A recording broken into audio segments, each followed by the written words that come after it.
You've been hearing ads for Zencastr these past months. Interested in sponsoring this show or podcast ads for your business? Go to zen.ai/The Archaeology Show and fill out the contact information so Zencastr can help you bring your business story to life.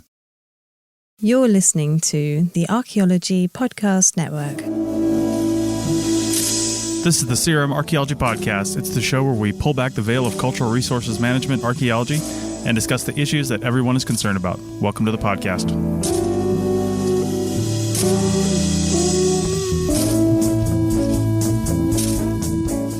Hello and welcome to the CRM Archaeology Podcast, episode 239 for May 18th, 2022. I'm your host, Chris Webster. On today's show, we talk to Bill Burns about underwater archaeology and the recent discovery of the Endurance. So fill up your air tanks because the CRM Archaeology Podcast starts right now.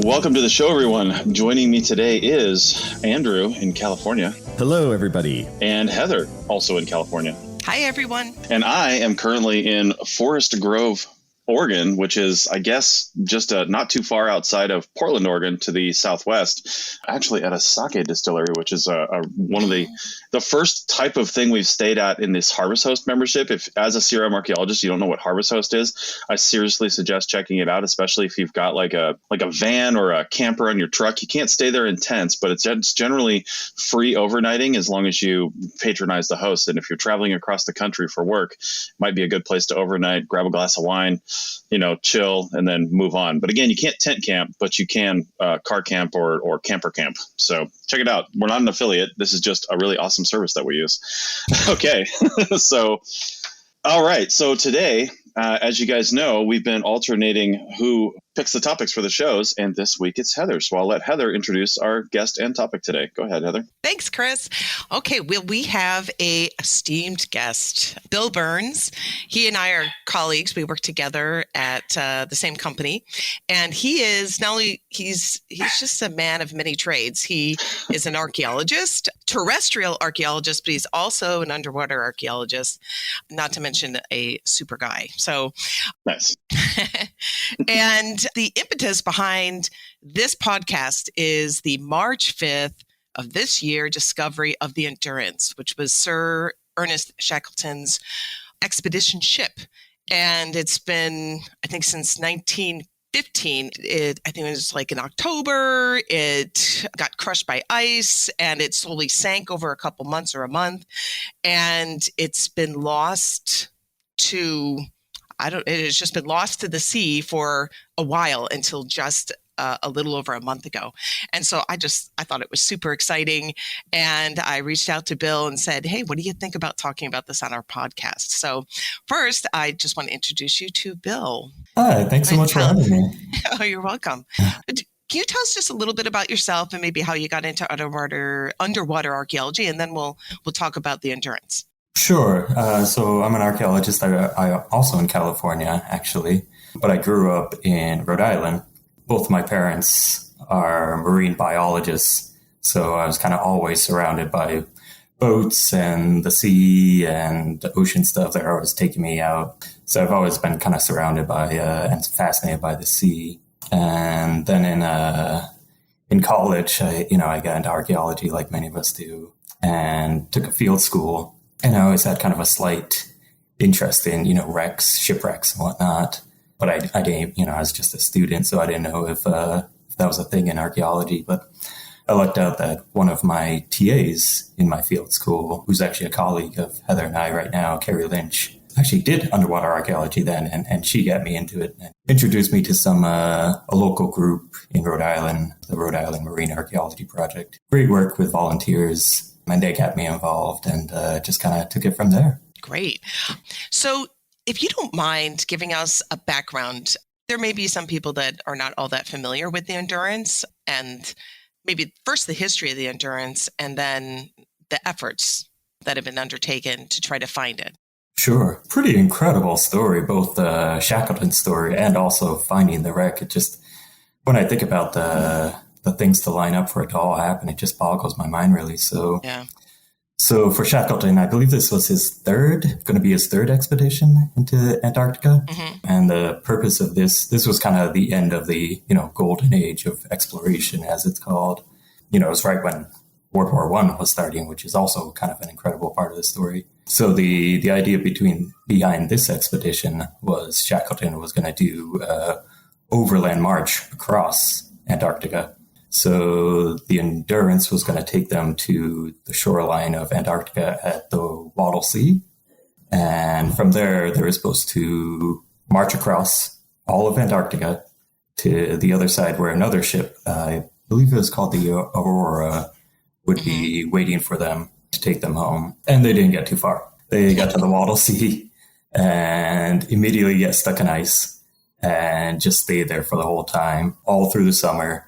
And then by, I think, October, the ice ended up crushing the Endurance. Jeez. But luckily, all of the crew got off the boat, and I believe they had their rowboats. So I believe in a series of either camping there just on the ice until enough of the ice broke up that they could get the boats in the water, or they might have actually dragged some of the boats a bit of a distance to get to open water where they could get the boats in. And from there, they took the lifeboats to an island off Antarctica, Elephant Island, I believe it's called, and get rescued from there. And not a single person of that expedition actually died. I'm sorry, let me correct that.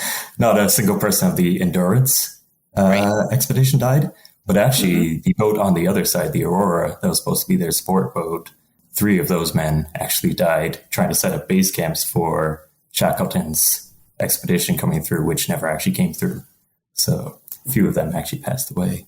Yeah, it's pretty amazing story of endurance, I guess. Little did they know how that ship's name would foretell their experience, right? I know. So aptly named. Yeah, and it took a while. There's some amazing pictures. Anybody that's listening wants to just do a little, search online. There's some pretty cool pictures. They did take pictures while they were stuck, and they took pictures of the ship in various states of destruction before it actually succumbed to the sea totally. And it's fascinating. So now, I don't know, when did people start deciding they wanted to find the ship? Well, it's always been a bit of an interest. Problem is it's in Antarctica, which the sea levels there in the Weddell Sea are very, very deep. I think the Endurance itself was found about 10,000 feet deep, which is absolutely mind-boggling. 9,869 feet. There you go. Absolutely incredible. Yeah. And of course, the other trick is that being in Antarctica, the ice is present pretty much year round. Right. So it's always been an interest for people to find it, but always kind of an impossibility up until very recently and we can talk about this later, but technology for underwater archaeology has advanced by absolute leaps and bounds in the past few decades. And on top of that, not the greatest thing, but global warming has diminished the ice in the Weddell Sea quite a bit, making it a lot easier for icebreakers to get through to where the reported location was. Great. But why don't we go into, if you can kind of take us through what were some other efforts that maybe weren't successful, it may have led to the discovery. I don't know a whole lot. I mean, I read about it, but it's all kind of way over my head because I'm not an underwater archaeologist. So I don't understand all the, I understand some of it, as far as the satellite, the roles of satellite records and everything that led to it. But I'm really curious, what were the other efforts towards trying to find the Endurance? And then how did that lead to the discovery in March of this year? Yes, to be honest, I'm actually not aware of any previous really wholehearted expeditions to find the Endurance beforehand. I believe the group that found it this time, they're called Endurance 22, and they were put together by the Falkland Maritime Heritage Group, I believe. Mm-hmm. Yep. Heritage Trust. And I believe they actually did try a expedition a year or two before this current one. And for whatever reason, they weren't successful with that. Right. Heather, I think just based on, like Bill was saying, based on the technology, I don't think you really have huge or super serious efforts to find the endurance until, relatively recently. I mean, I love this story, and I never thought they'd find the endurance. I was like, no way, because it's so extreme, and diving in conditions like that are just so hazardous and cold, and you need extra diving equipment to deal with cold weather, like dry suits and this kind of stuff. So I never thought they would find it. So I think, like Bill is saying, it's sort of it's a gift of the most modern of technology. Yep. I think some of it, I guess maybe I'm referring more to what I had read about the archival, reading the diaries, trying to figure out exactly where it was, because that had gotten lost to time, and trying to figure out the exact. I mean, I think they had the lat long, or they had some information, but it was still, in the sea. You can have a lat long, or it doesn't mean it's necessarily you're going to find the ship itself, because who knows what the currents have moved, or when it went into the sea, how it's moved and drifted. So did the ice like completely crush it? Right. And that's another incredible thing about the story, is just the skill of the crew members, because the reported location of the Endurance was recorded by the captain of the Endurance, a man named Wolseley, I believe, or Wolseley. Frank Worsley, correct. Yep. Yeah. And they found the Endurance only 4 miles from his reported location, with ice flows and currents, which the Weddell Sea is known for some of the craziest, just most dangerous currents in the oceans. It's really remarkable. So the Endurance 22 really lucked out with that bit of information, and just having the ship only 4 miles from where they thought it could be.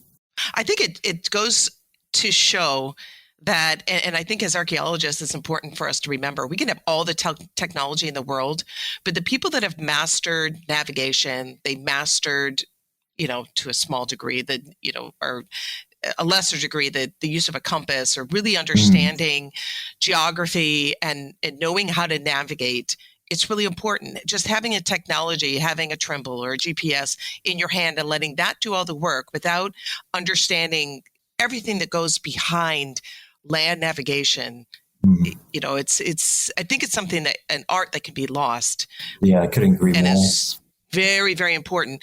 And this right here just shows you, I mean, you have somebody back in the early 1900s, more than 100 years ago, who was able to, record the location of where they were, and that we were able to find it. It just shows you how important having a master navigator and being able to do that as archaeologists is really important. Absolutely. How many site records do we try to relocate sites and can't find them because people are lousy at recording locations? Yeah, it really gives you a deeper understanding of just navigation and cartography.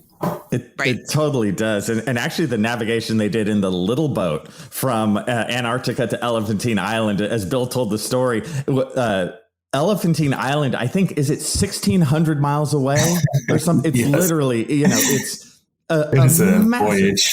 Yeah. To find that with like a sextant, it's the whole story is basically an ode to fantastic navigation. It really is. It's mind-boggling. All right. Why don't we stop right here and take a break and come out on the other side and talk a little bit about the current or the successful discovery effort by Endurance 22. Chris Webster here. I have a pretty full calendar, and managing that calendar can be pretty challenging. I've got things to do every day and things I need to do once a week. Of course, people book on my calendar all the time, and I have to manage that as well. I used to move my recurring events around when something would disrupt them, but now I don't have to. This is where Motion comes in. It's an intelligent AI that manages your day for you. Put events that don't involve other people in as tasks, and Motion will move them around and break them up in ways that you dictate so you get everything done. If you'd like to take back your time and your day, then head over to arcpodnet.com/motion and check it out. That's arcpodnet.com/motion to get at least 25% more efficient with your time. Looking to expand your knowledge of X-rays and imaging in the archaeology field? Then check out An Introduction to Paleoradiography, a short online course offering professional training for archaeologists and affiliated disciplines. Created by archaeologist, radiographer, and lecturer James Elliott, the content of this course is based upon his research and teaching experience in higher education. It is approved by the Register of Professional Archaeologists and the Chartered Institute for Archaeologists as 4 hours of training. So don't miss out on this exciting opportunity for professional and personal development. For more information on pricing and course structure, visit paleoimaging.com. That's PALEO imaging.com, and check out the link in the show notes. Chris Webster here from the APM. You've heard me talk about Zencastr for a few months now, and there's never been a better time to check this out and start a podcast. Zencastr has hosting tools and both audio and video podcasting capability. Many of you have already clicked on the link in the show notes, and we thank you for that. Use the code CRMARC, that's CRMARCH, at the link in the show notes, or go to zencastr.com and use the code.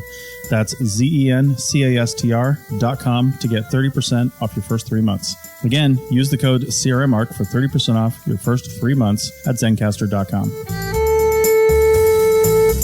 Welcome back to CRM Archaeology Podcast, episode 239, and we are here with Bill Burns, underwater archaeologist extraordinaire.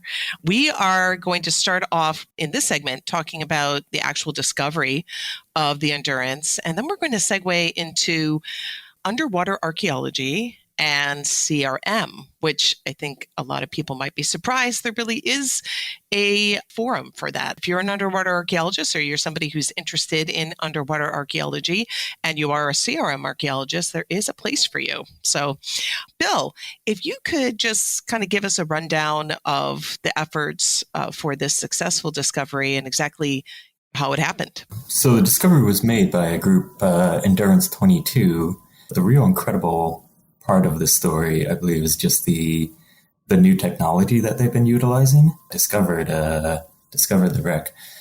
So they took an icebreaker ship out of, I believe they sailed out of Cape Town to the Weddell Sea to look for the Endurance in the location of Moseley's last coordinates, and they utilized this new type of underwater vehicle developed by Saab, actually. They call it Sabertooth. Now, I found this especially fascinating because up until recently, you basically, when you're looking for resources underwater, you have a whole kit of remote sensing technology at your disposal. You know, you have side scan sonar, which kind of shows you the relief of the seafloor, but doesn't penetrate into the seafloor at all.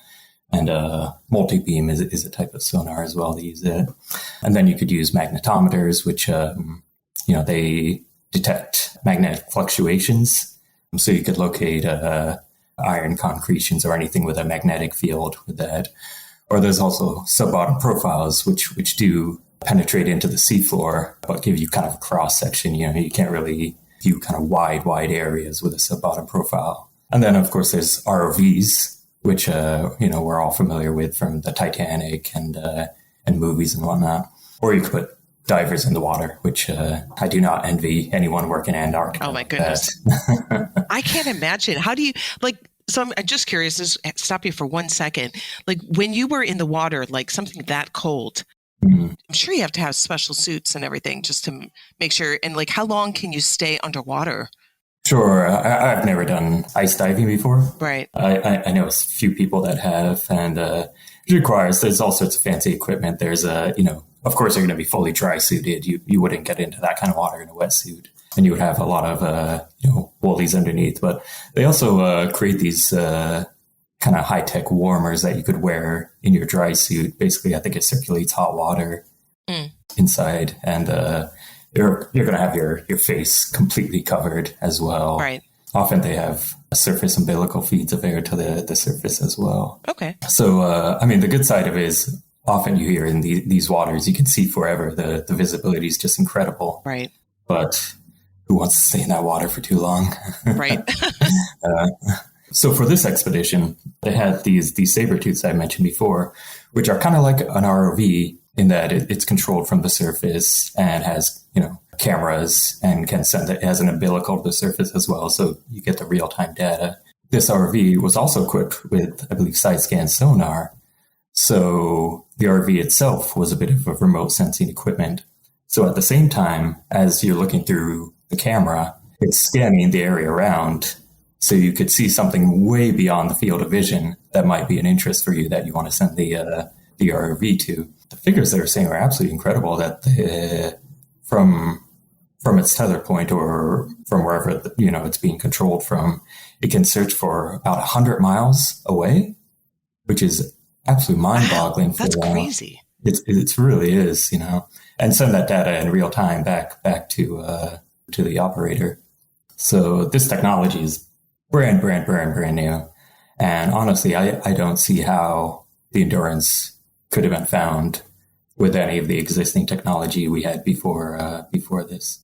So was there an underwater archaeologist with the crew, or was this mainly, sometimes these discovery crews don't have underwater archaeologists. They're mainly, scientists or of various different fields, but don't include an archaeologist. Did this one have one? That's a very good question. And I know what you mean. I believe the crew, Bob Ballard's crew for the Titanic, didn't have any archaeologists. Right. I think it was all oceanographers. Bob Ballard is an oceanographer, not an archaeologist. For this expedition, I'm afraid to say I'm not actually aware, but I would assume that they did have an archaeologist on board. Okay. So Bill, obviously you were just saying that there is some technology here that it's really is so new, and this would not have happened if they didn't have, this saber-tooth technology and a few other things. What do you think, as far as underwater archaeology or underwater discovery of shipwrecks, is this going to revolutionize? I mean, it sounds like it is going to. And are there other ships that you know of that, people have been really wanting to find that maybe that will be the next voyage? Yeah, that's a real good question. I do think it will actually revolutionize underwater archaeology. Like when any kind of a new piece of equipment comes out, it takes some time to trickle down. This is obviously cutting edge, and sure, if it wasn't bought by a lot of funders for this particular project, they wouldn't have it, and a lot of CRM companies and just a lot of groups are not going to have this technology for a long time. Right. But as time goes on, like anything, the cost will go down, and people will find ways to kind of recreate it. So I think in time it really will have a huge impact in underwater archaeology, because survey really is the greatest difficulty in underwater archaeology. You get this vast area where you're searching either for something or just seeing if anything's there or not. But in the Arctic, it's very clear. But in most places, you can't see more than 5 feet. Right. Andrew, I'm sure you're very familiar with just some of the incredible diving conditions that we have to go in, where you don't see your hand in front of your face, Yes. Nobody thinks about that. They all think we go diving and we can see 100 feet, in all directions. And it's just the Bahamas. Yeah. Tropical fish and coral. People will think that, who don't know any better, of course, because they haven't done it. They'll think that of California, and it's never, if you have 10 feet visibility, you're like, yes. And this technology, as we talk about it, it almost reminds me of like the LiDAR of the deep. Yes. Where it's really, really great technology if you can afford it. Right. Exactly. I was thinking just the region that I work in a lot is Santa Barbara Channel region, mainly on the mainland. But, there's a lot of talk about, we know that at one point the seas were, or the ocean was lower in this area. And so there's likely would have been sites right along the islands and all over the Santa Barbara Channel region. And just like you said, surveying is so difficult to do and actually really cover an area that makes any sense at all. I mean, if you're an academic archaeologist, you're limited in your funds. And if you're a CRM archaeologist, you're limited in what is required to get the job done. And, the client isn't interested in doing, these long-term expeditions of months and months. But I could see how this would definitely, especially when you were saying there's like this 100-mile reach where you could just actually, if it's, the cost goes down, you could have one ship out there and you'd have this this saber-tooth just combing the seafloor over time. It wouldn't take a whole lot of support other than, I mean, it's obviously going to cost some money, but I definitely think that what it could discover would be just incredible. Sure. That's the thing. Well, the initial cost would be huge. Sure. Once you have that, it would drop down cost to survey quite a bit because of the ground you cover. So it's it would be really incredible. Well, like the company that we work for, they do invest quite a bit in technology. We're really fortunate to work for a company that does that. A lot of times CRM companies have to go out and rent equipment rather than, and so that, obviously increases their cost. Our company has a full GPR setup, and that allows us to, where maybe other companies wouldn't even think about doing GPR. And we know GPR isn't successful in everything, but it certainly is an awesome tool in some respects. And so having that at our disposal to be able to use if we think that it would be an effective tool for that specific purpose or site or location, I could just see that once the cost does go down, this would be an amazing tool to have in the archaeological toolbox. Sure, yeah, just the option, right? So why don't we talk a little bit about underwater archaeology in CRM? Like I said, a lot of people are thinking that it's something that's just, a few people in the country do it, which really isn't true. And it's starting to increase. There's more universities that are offering underwater archaeology classes, and it is definitely becoming more popular. And especially as we start working, as a sector, and especially in the environmental sector, working on offshore projects, underwater archaeology is becoming more and more prevalent. Can you talk to us a little bit about that? Sure, absolutely. And I want to add the caveat that I myself am still learning too. I've been in archaeology for almost 20 years now, and just trying to figure out the ins and outs, how to do it right and how to get in on it is in itself a very tricky sea to navigate, if you'll give me that. No pun intended. Exactly. But one of the tricks I always found in underwater archaeology as opposed to terrestrial archaeology, and Andrew, you can help me out if you have any. But I feel that it's very difficult to find an entry position in underwater archaeology. With terrestrial archaeology, say you're just fresh out of school, you just got your bachelor's, and you want to work in CRM, then you go work in the field. That's kind of the traditional route for most people. You don't start, managing projects or writing reports. You go work in the field. For underwater archaeology, field work doesn't require large crews of people. For any field work, it's usually just kind of a few experts, either running remote sensing technology or just a few divers in the water, right? But you don't really have large crews of divers around doing survey. It's usually a field that requires small groups of highly specialized people more than large groups of inexperienced people, which makes it very difficult for someone just starting out. Exactly. Right. Yeah, I would just totally agree in my experience. And one thing that Bill said just a moment ago where I'm like, yes, Bill Burns is indeed the real deal, is he said, in terms of how to do underwater archaeology, he said, I'm still learning. And that doesn't mean Bill still needs to learn how to dive. It means that it's almost impossible to find some sort of manual on how to run an underwater archaeology project, right? How to do the research design. It's an extremely small community in some ways, and it's super varied, so there is no straightforward path in that world. And also in terms of the crew, I totally agree with Bill in terms of, I tell my students who are into underwater archaeology, man, be a dirt archaeologist first, because most of the projects, they'll have the big dirt archaeology, and then they'll have, like Bill said, a little specialty group that maybe comes in for 2 weeks and does the underwater portion.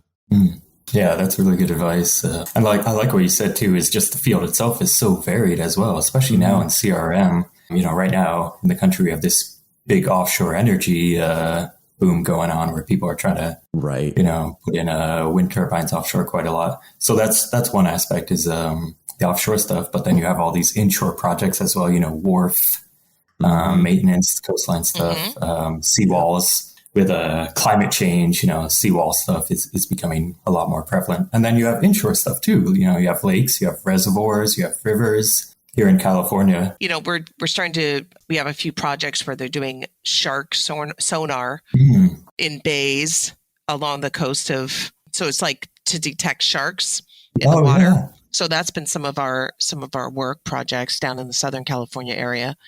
So but it's bays even something else. You wouldn't approach how you survey a bay the same way you would do something offshore. Right. And then, me and Heather, we live in California, so there's all these reservoirs in the Sierra Nevada. Yeah. And they're always, how do you make a reservoir? You dam up a river. And those are always going to be the most sensitive areas for Native American sites. Right. So I'd say almost any reservoir in California probably has underwater sites in it. So Andrew brought up a good point. He was saying there's like no manual, for terrestrial archaeology, we have the OHP, we have certain like standards that we work with. How to write a research design, maybe not how to, but what aspects need to be included in research design? How do you go about that? I'm sure, there's some principal ideas that are similar, right? Because, we're archaeologists and we're looking at trying to find human activity or evidence of human activity. And what does that say about us as humans? And, there's those general thoughts, but is there anything like the OHP has for research design? And I think, you know what, Bill, I'm going to let you think about that a little bit, and we'll go into break and take this on the other side.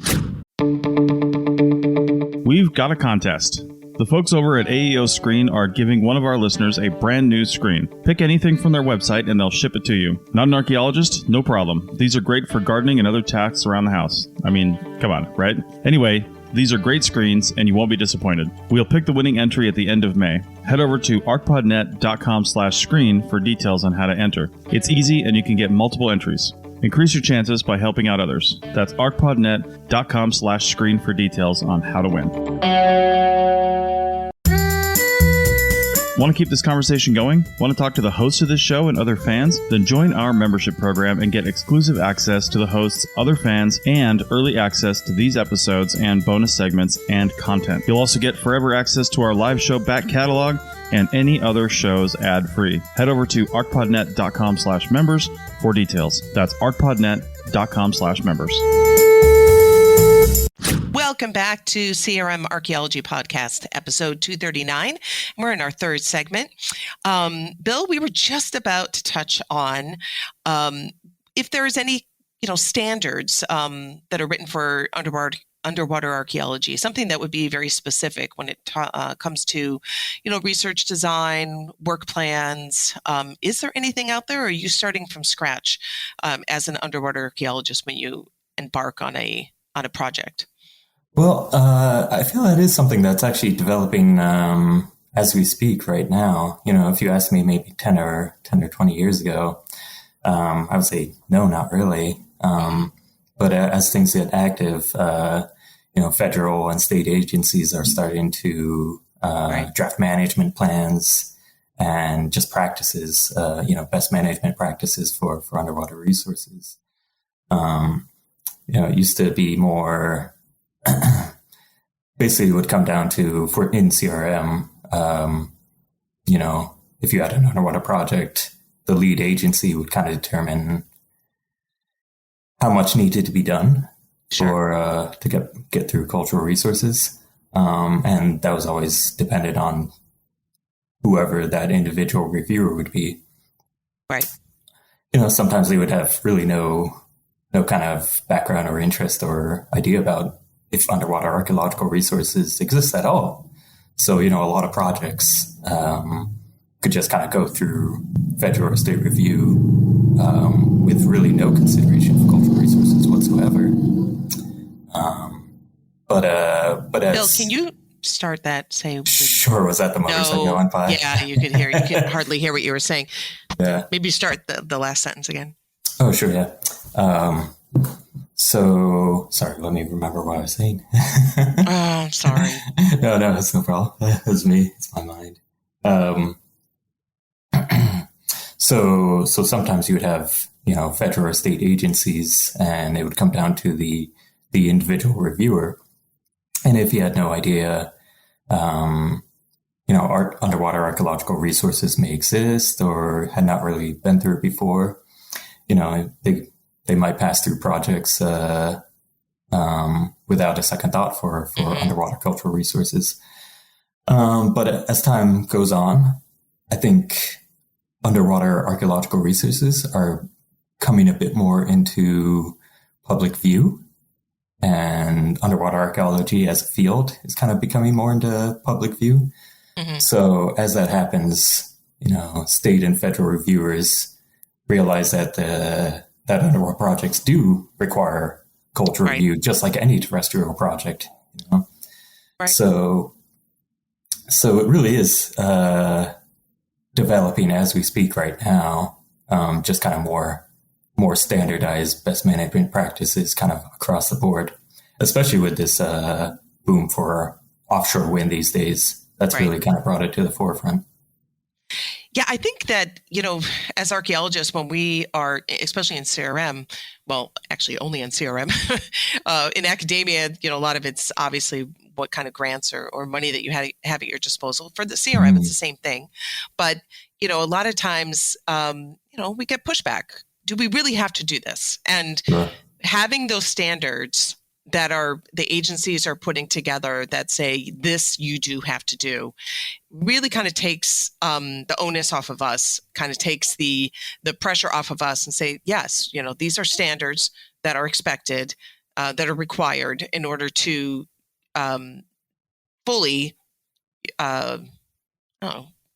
do our job. And so I think that that's great that that's happening, because otherwise I could see a lot of people, especially clients, that are this is being imposed on them. This survey work, underwater survey work, is being imposed on them, that they could give pushback and say, yeah, that's, I don't think that's really necessary. So having those standards, I mean, that's why I asked, because that's kind of the teeth behind when we're writing proposals is the fact that, yes, this does need to be done. And to this level. I mean, it's different than when some say, okay, you have to do a lot of times it's driven by the tribes.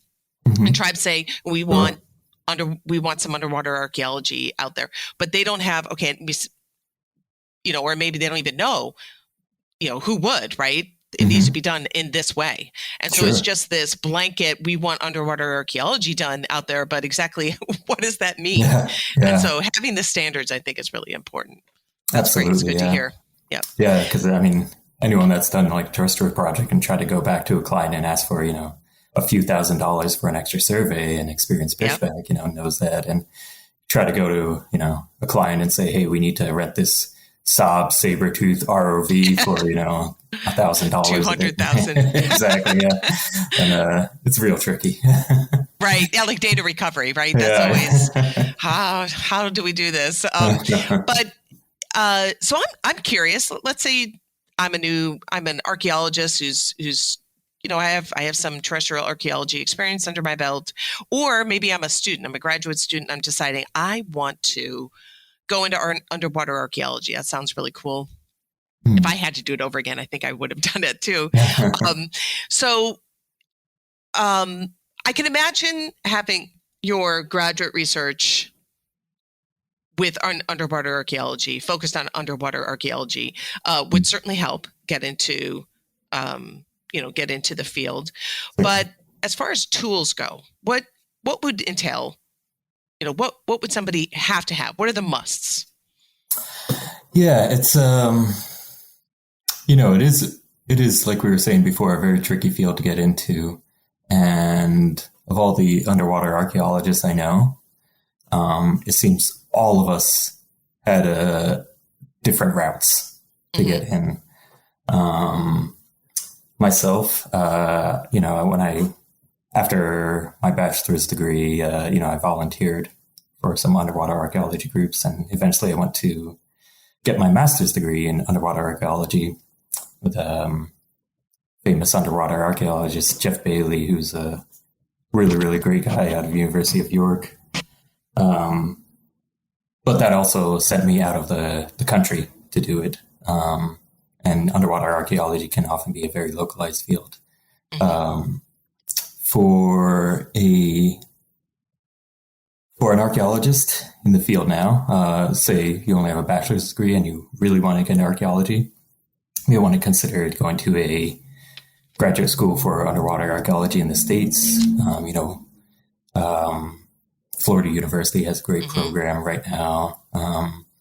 East Carolina had a great program. I'm not sure if they still do, but they might.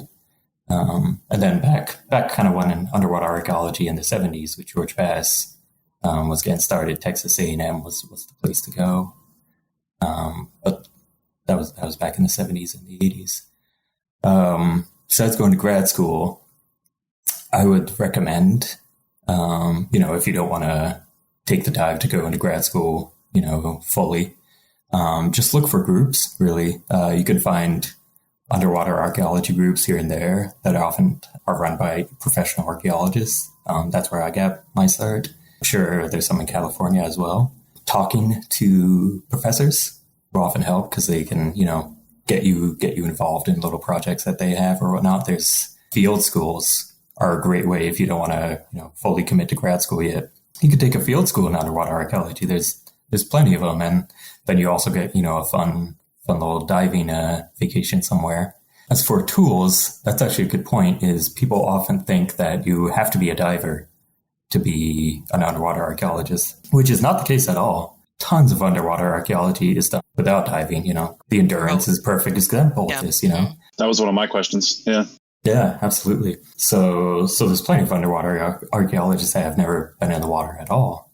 And if that's a route you want to take, there's actually some really incredible places that teach specifically kind of remote operated vehicle or remote sensing programs.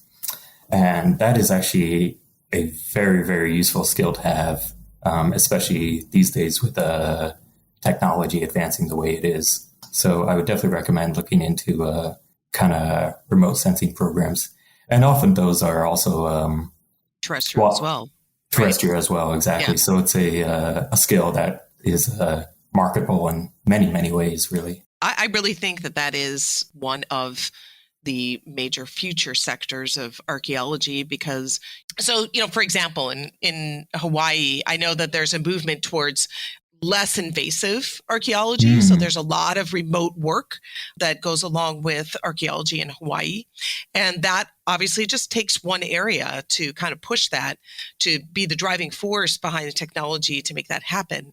And the understanding to make that happen to then people say, this could be applied in other areas. And we see it pop up here and there, like in the rainforest and in areas where, people are, looking LiDAR technology and being able to find, where even if you're walking on the ground, you can't find these. And Andrew can speak to that.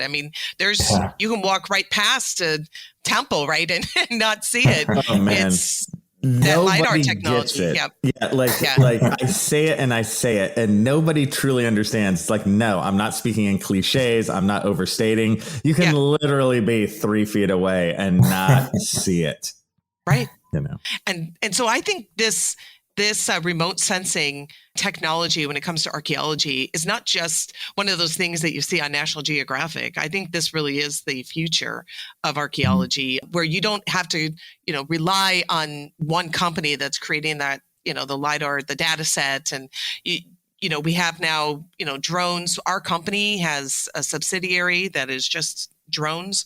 And so the companies are starting to create their own data in order to do this work. And definitely, and it totally cuts down on cost. Just like Chris was saying, if it's in the initial cost of something is what scares people away. I think sometimes some of this technology, but once you have it, it's like a watershed moment. You can use it everywhere. Yeah. I would just add to what Bill was saying earlier and Heather, what you were just talking about, that I will say that my students who have skills in remote sensing of any kind, a lot of them with kind of geography degrees, GIS, that world, they're all getting jobs. They're just all getting jobs. And for the underwater world, I think it would be great to have that plus the underwater thing. Like I do sometimes when I have students come to me and they ask me about underwater archaeology and I go, so do you have your SCUBA certification? And they say no. I'm kind of like, get your SCUBA certification first. While I appreciate that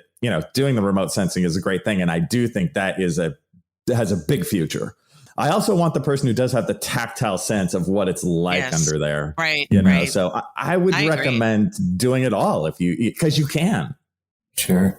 Right. It's like it is a whole other world. I just started sailing and I used to look at the ocean and it was just this place that you look at, it was like a landscape, right? It was just a place. And now that I'm out on I understand what I'm looking at, I feel like it's another home for me now. And I understand currents better. I understand. And you learn all this stuff in earth sciences, right? But it didn't click with me until I started sailing. And now I understand. So I do appreciate what Bill is saying is that, don't let that stop you. But I do think that, just like we talk about, and everybody complains about the guy who's been an archaeologist at their desk they don't have an understanding of what it's like to be on the ground and looking at things. They don't have the understanding. There's people that have never been an archaeologist. They're going to have a better understanding of what you're looking at when you're looking at the ground and what is natural and what is not. You're not going to understand that. I would think personally, you're not going to understand that unless you've experienced it. It's so true. Because if there's a remote sensing person on the boat and they see something and they're like, oh, just let the divers go down to 500 feet so they can grab it. It's like, no, that can't happen. No tactile knowledge. Yeah, definitely. Also with this remote sensing technology, Heather, you just said a buzzword that also made me excited about is just how innovative it is. And I really feel that was one of the success stories of this Endurance 22 expedition is that they got down there, they saw the ship, they recorded the ship. They have absolutely incredible photography of it. If anyone listening to this hasn't seen the pictures, please go online and look at the pictures of the Endurance. Unbelievable. You could see the ship's wheel. Yeah, the wheel, the nameplate. It looks like it just happened yesterday. Away. Yeah. Yeah. I mean, they're going around. You could see these, there's a small video and you can imagine they would be going around going, I think this is it. I'm not, but I don't know. We just got to, I just remember this is what just opened up my mind when I was a kid, when I'm dating myself, but when they discovered the Titanic, I just was obsessed with it. And, going around and trying to figure out, they looked at the smokestacks. They were like, okay, this is probably it. They literally just go around and all of a sudden, it says endurance. It's right on there on the transom. You can see endurance. It was unbelielievable. No argument what record is there. Exactly. Yeah. It's like it just happened yesterday. It's just, and that all, don't correct me if I'm wrong. That all happened because of the conditions, because of the very cold conditions that are not a good home for the typical bacteria and organisms that would eat away at a ship. Is that the case? Yeah, the preservation in the Arctic is just absolutely incredible. I think they said when they found the wreck, there were just some anemones growing on it, but that was about it. Right. And the anemones weren't damaging it. And the fact that they can just, zip around this wreck, take photos. They don't really have to disturb the water or the sea life around it. Means that the ship will be perfectly protected, which is just wonderful, really wonderful. To wrap this up, it's probably too early to tell this since it was literally just discovered recently. Do we know what any future plans are regarding this? I mean, obviously, they probably want to get down there with some, now that we know where it is, get some down there with some more equipment and take more pictures and do more scans and things like that. But do we know if there's any recovery effort that's even possible with this kind of thing? Or do they even want to do that, just leave it be and call it good? Yeah, I don't think, I'm not sure what their plans are for the future. Yeah. I don't believe there's any kind of recovery effort involved, just because that would be a monumental task. Yeah. And two, the risk of damaging the ship would be too huge. Great. Yeah, exactly. Yeah. And with technology as it is, you could probably do as much studying of the ship down there than bringing it up anyway, Good point.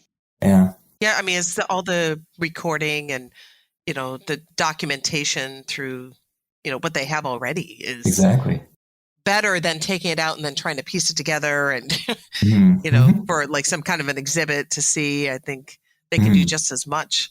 Yeah, yeah, exactly. Okay. So the wreck now is protected, because it's in Antarctic waters, so it's part of the International Antarctica Treaty.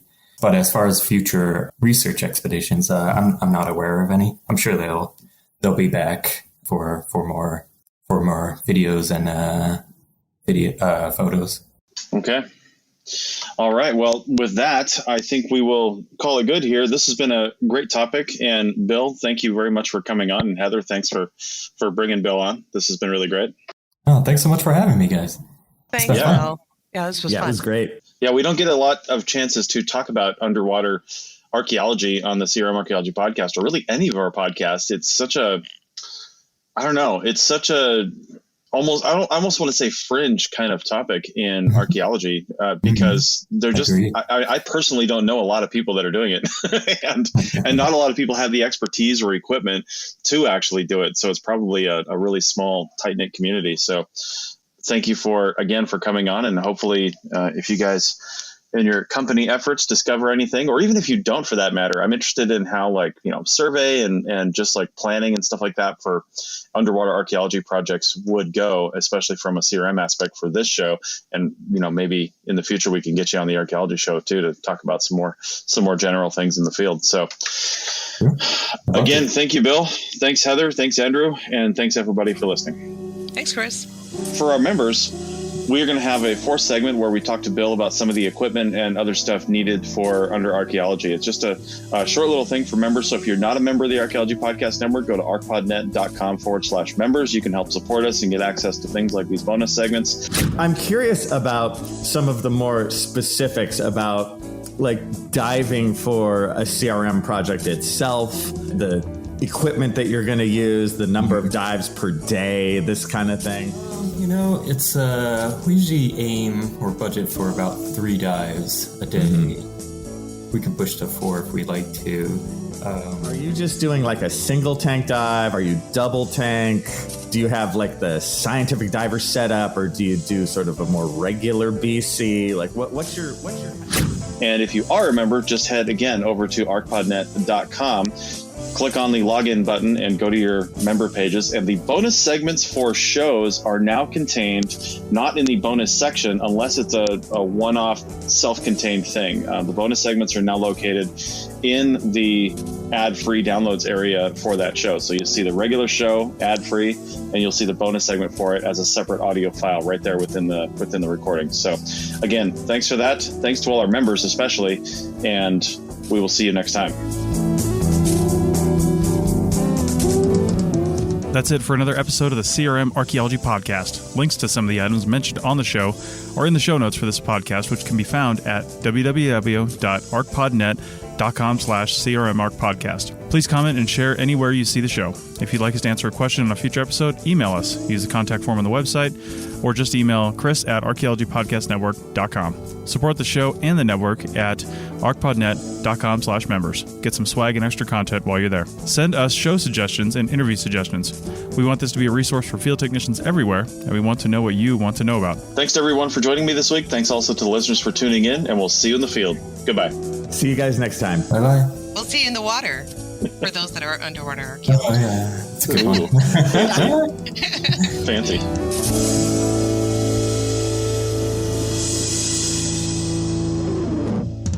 This episode was produced by Chris Webster from his RV traveling the United States, Tristan Boyle in Scotland, DigTech LLC, Cultural Media, and the Archaeology Podcast Network, and was edited by Chris Webster. This has been a presentation of the Archaeology Podcast Network. Visit us on the web for show notes and other podcasts at www.archpodnet.com. Contact us at chris@archaeologypodcastnetwork.com. Thanks for listening. Please consider joining our growing core of members over at archpodnet.com/members. If you liked what you heard, consider leaving a review wherever you're listening to this. Okay, you can do this. I know.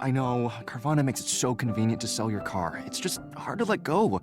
My car and I have been through so much together. But look, you already have a great offer from Carvana. That was fast. Well, I know my license plate and VIN by heart, and those questions were easy. You're almost there. Now to just accept the offer and schedule a pickup or drop-off. How'd you do it? How are you so strong in letting go of your car? Well, I already made up my mind, and Carvana's so easy. Yeah, true. And sold. Go to Carvana.com to sell your car the convenient way.